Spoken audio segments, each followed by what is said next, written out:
A fundamental question remains why Indian cinema is so important to the Western audience or to world at large. If we probe deeper, we would see that cinema as an intervention of the modern entered into European life as a corollary to the whole project of modernity. But in India, this has not happened. Definitely, the cinematic apparatus is a kind of modernist encroachment in our feudal sensibility, but we used this kind of technological input to suit our age old desires and yearnings for the ideal. In fact, it is a unique case with India that they transfer their whole stories involving means, religions, sensibilities and other things which were there in oral tradition into a kind of electromechanical system which is called cinema. And that is why this cinema became a part and parcel of the Indian living system.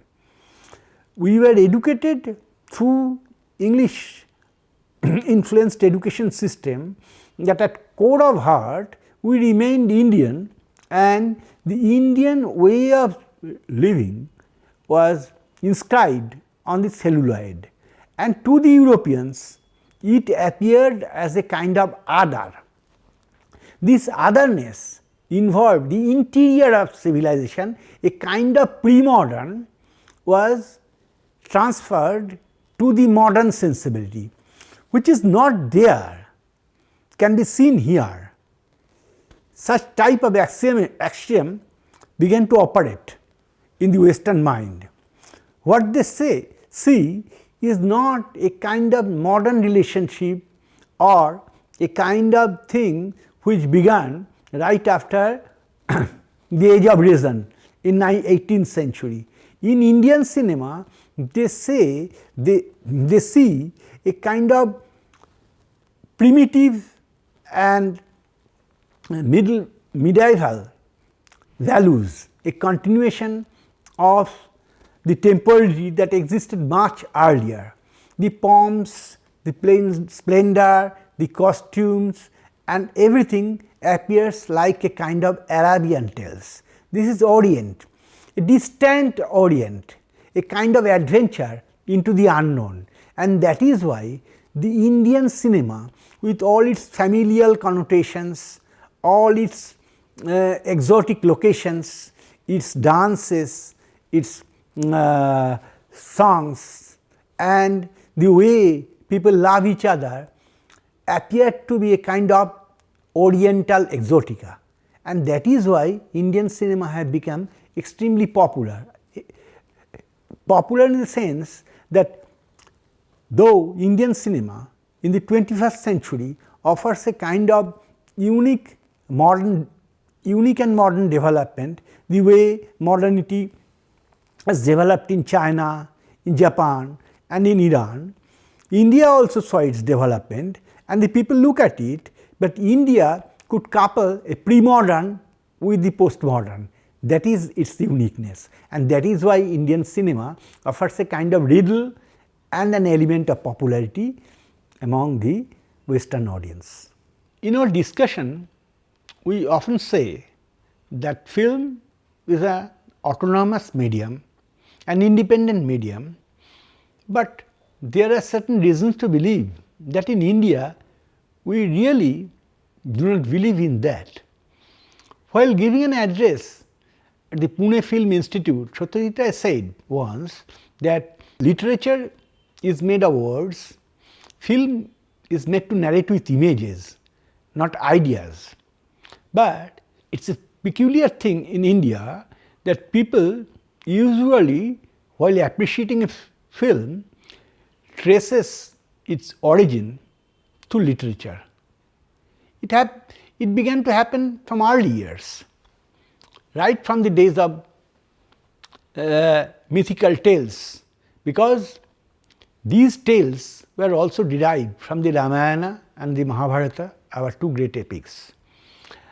If you follow the later course of film, you would see that films often depended on Sharat Chandra Chatterjee and Bankim Chandra Chatterjee novels, on Rabindranath narratives, and till now, usually, particularly in Bengal, people took literature as a major source, and when our filmic endeavors fail, they say that unless you borrow something from a good original narrative, you are bound to fail. Why this kind of situation has been generated in India, in our culture? It is not always that in Europe or America you find literature as the original source. Not that Hitchcock had to depend every time on literary narratives, neither John Ford nor Howard Hawks, even Jean-Luc Godard or Michelangelo Antonioni, they more often than not avoided literature. And to Bergman, it's like a frozen food which can be warmed afterwards if you borrow something in film from literature. But in India, this is different. I have a particular opinion about it, that since our films are an extension of oral narratives, we usually consider film as a secondary source. The primary source always lies in our literature, which has a long tradition. And in Bengal too, not to speak of other regions, when films came into being in its feature form, people took or considered literature as the launching pad. Say, our first truly popular film in the pan-Indian context, Devdas, was a Sharat Chandra Chattopadhyay novel written in 1918, a very weak novel in Sharat Chandra's own words, but became extremely successful in 1935 when Promethesh Barua made a double version film of it, because it shows the failure of patriarchy at a critical time, and that is why the patriarchy always considered this as a fundamental text. In fact, the listener would be interested to know that it is Devdas that has been adapted maximum times in the subcontinent, not only in India, in Bangladesh, in Pakistan and elsewhere. Why? Because it is a text which somehow gives a psychiatric explanation of masculine failure. And put otherwise, in Ritik Ghatak's words, Paro is the only character, female character in this subcontinent who had the courage to defy the masculine hegemonistic aspiration. She had to marry an elderly gentleman, had to produce children, but she remained loyal to her boyfriend Devdas all along her life. And if you now compare Devdas narrative with Devdas film version, you would see that this is a rare combination of Indian psychological background which considers the destiny as one of its basic prime movers. The moment Devdas vomits for the last time in the locomotive, Paro, the water vessel from Paro falls. This parallel cutting is called telepathy shot in India. No European would understand what kind of telepathy is there, but since we believe that the relationship between a man and a woman is predestined, that is why the Devdas Paropakhyan is so important in our psyche, and that is why time and again we bracketed Devdas the novel and Devdas the film. Now, if you move elsewhere, say if you come to Satyajit Ray as a filmmaker who has tremendous respect all over the globe, you would see, in his opinion, his best creation is Charulata, a narrative basically drawn from a Rabindranath Tagore short story written in 1902 having name Noshtonir, Broken Nest. What is the similarity? I am giving you that, how literature and film can be coupled together. Say, we had basically three prime and principal characters in the story. One, Bhupati, he is a Bengali elite, having very little knowledge of Bangla. He usually makes his conversation in English in outside world. He publishes English periodical in English daily called the Sentinel, which has a must line called Truth Survives. He writes in English. He believes that since the Englishmen are basically rational, if something is told to them using proper English, things should be reformed. He represents Ram Mohan Rai, Vidyasagar type of legacy. And then we find another character, Amol, who is like Bankim Chandra Chattopadhyay. He had his education in English, but decided to write in Bangla. But for reasons best known to him, Rabindranath never explained Charulata's true origin. Who is Charulata? It is very difficult to ascertain. Charulata is a lady, no doubt, a married lady, but how to define her? And it is very important, because if you fail to locate Charulata in the narrative, you would not be able to understand the ultimate pathetic fallacy of the narrative. In Rabindranath Tagore's own words, ধনীগৃহে চারুলতার কোনো কর্ম ছিল না। In a rich household, Charulata had nothing to do. ফলপরিণামহীন ফুলের ন্যায় একান্ত অনাবশ্যকতার মধ্যে পরিস্ফুট হইয়া উঠাই তাহার চেষ্টাশূন্য দীর্ঘ দিনরাত্রির একমাত্র কাজ ছিল। এখন this is very difficult to translate, because ফলপরিণামহীন ফুলের ন্যায় you may consider as a flower which bears no fruit. But out of ekanta anabashyakata means out of complete non-essentiality. And পরিস্ফুট হইয়া ওঠাই একটা ব্লুমিং। তার চেষ্টা শূন্য দীর্ঘ দিনরাত্রি, you really feel confused and puzzled how to translate it. Attemptless days and nights, what does it mean? For everyone it is 24 hours. But it is a tricky language from Rabindranath Tagore. This constituted Charulata's only job. This is rather abstract. In film, you are supposed to do everything in concrete terms. So what Satyajit Ray had to do? You can see Charulata for the 7.5 minutes, or perhaps 7 minutes and 45 seconds, he had to arrange a minimalistic approach of camera following deep focus and long take thing, that the camera generally remained static. When Charulata left location, camera had to follow her, nothing, no dialogue, you would feel nothing. And this exposure of 7 minutes and 45 seconds, this deployment of the deep focus long take technology will prove that how literature can be transferred to the world of film without using the literary rhetoric and the literary idiom. The same thing may be seen in Ritwik Ghatak's Ajantrik, that may be discussed afterwards. But if you go to the world of popular film, you would see that in Saheb Bibi Gulam got huge popularity in late 50s in Bombay, a film made by Guru Dutt, which practically became a household name in India. Why? Because this indicated the first true manifesto of the feudal degeneration and on the rise of the bourgeoisie.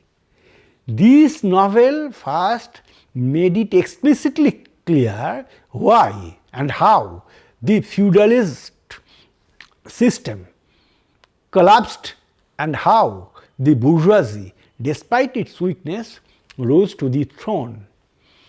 You can give other examples also. You can refer from Satyajit Ray's The Music Chamber, Jalsa Ghar also, but you won't be able to convince general people, the man on the street, that this is the crux of the matter, this is the story.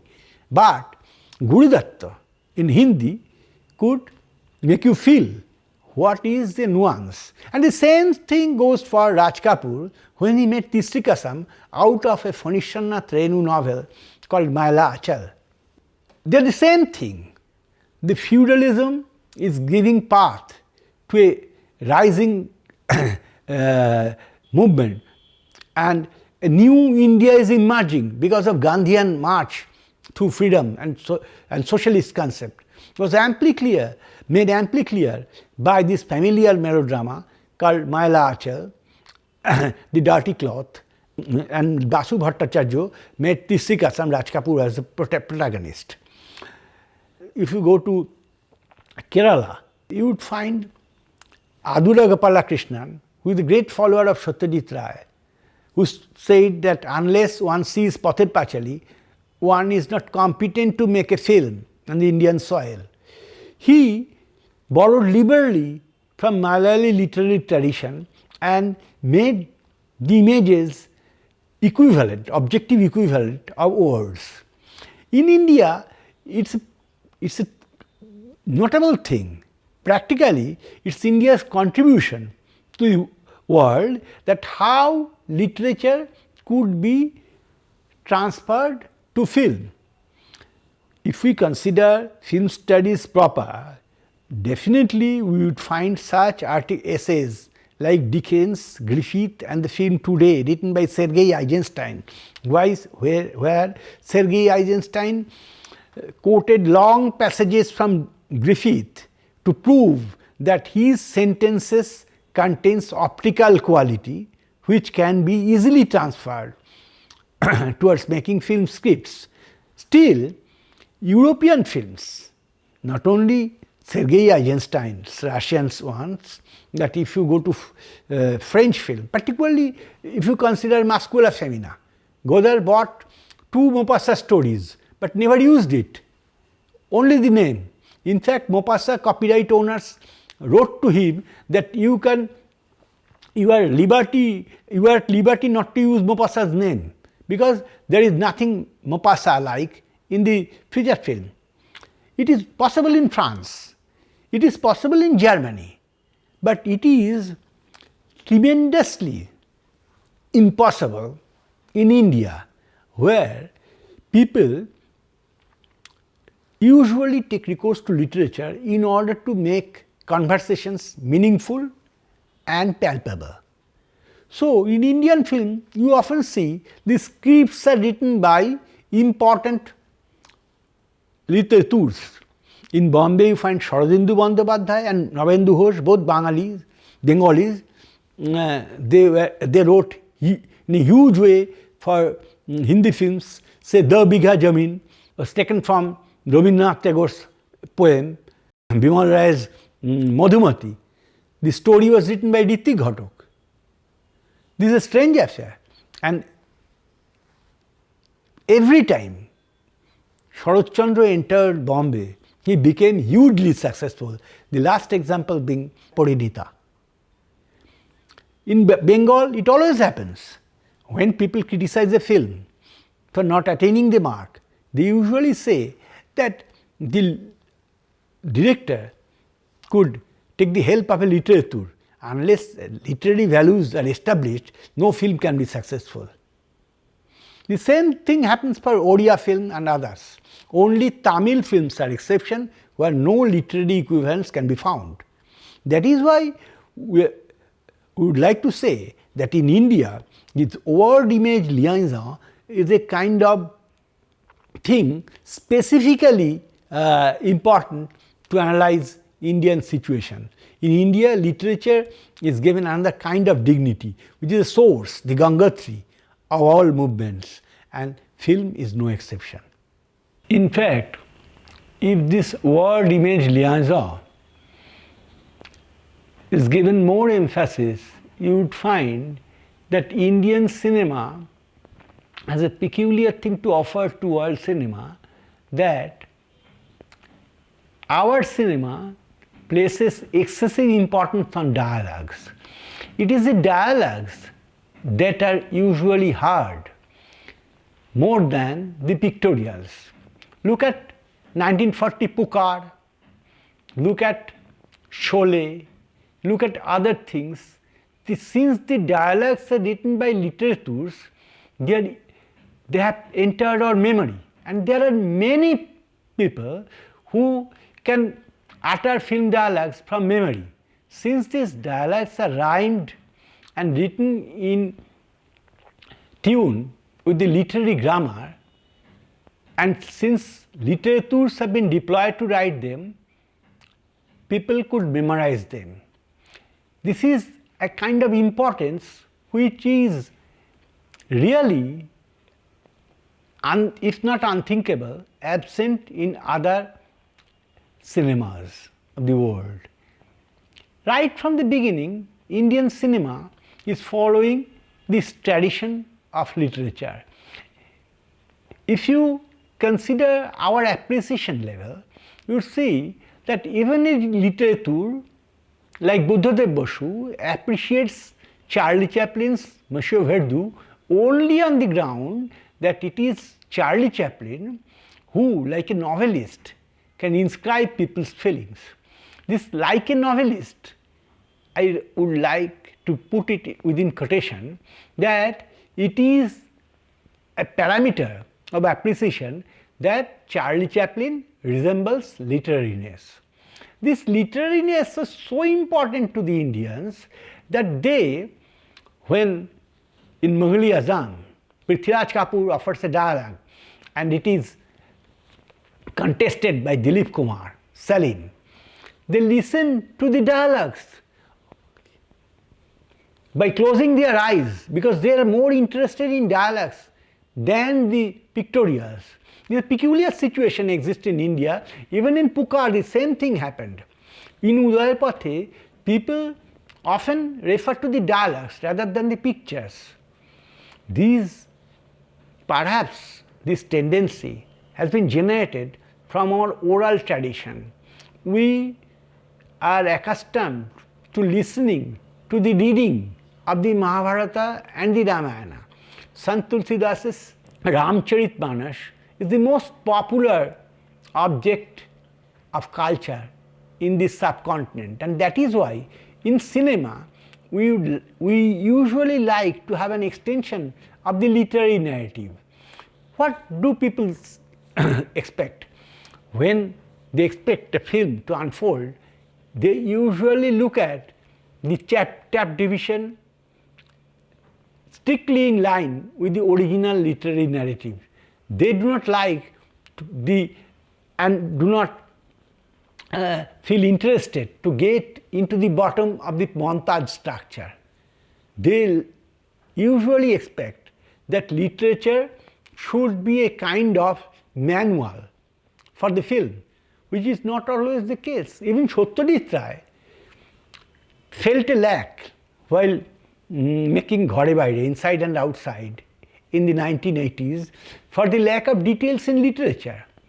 In every case, literature serves as the melting pot from which the served food would be distributed. This, in my opinion, is a point which may be discussed in detail. And this kind of literariness, this kind of dependence on the literatures to develop the idea is a peculiar Indian contribution to cinema.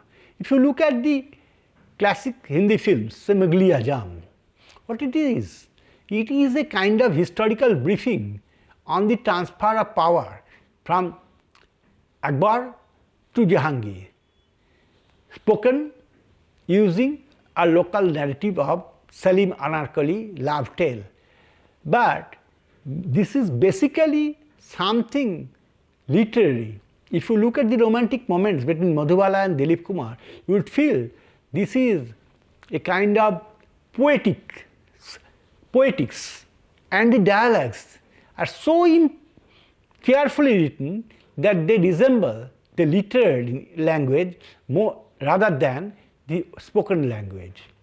It is the literariness that attracts here our cinema, and it may be considered as a fault in the eyes of the Europeans, because you know Pasolini, when he dealt with film language, he said that English, French, Italian, or these language systems, the way they represent symbols, metaphors and meanings are not the same. The way film expresses intentions. One is based on reason and rationale, the other is based on unreason. They are like paroles, they are oniric, dreamlike languages. In fact, film lacks grammars. It is more inventor friendly. The director is supposed to take an interest in the construction of the language, whereas in literature the language is already found. The author is supposed to make only aesthetic intervention. Perhaps in India the filmmakers feel less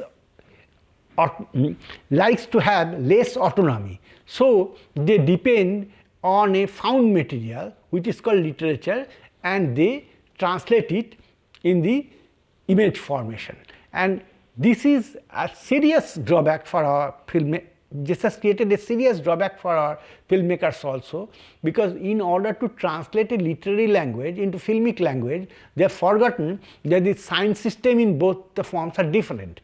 So the translation is simply not possible, and that is why there are many situations when the characters become lifeless and they simply deliver dialogues. This often happens in mega serials and we notice it, but there you are, this kind of liaison exists. Sometimes it becomes fruitful and sometimes it becomes lifeless. There you are.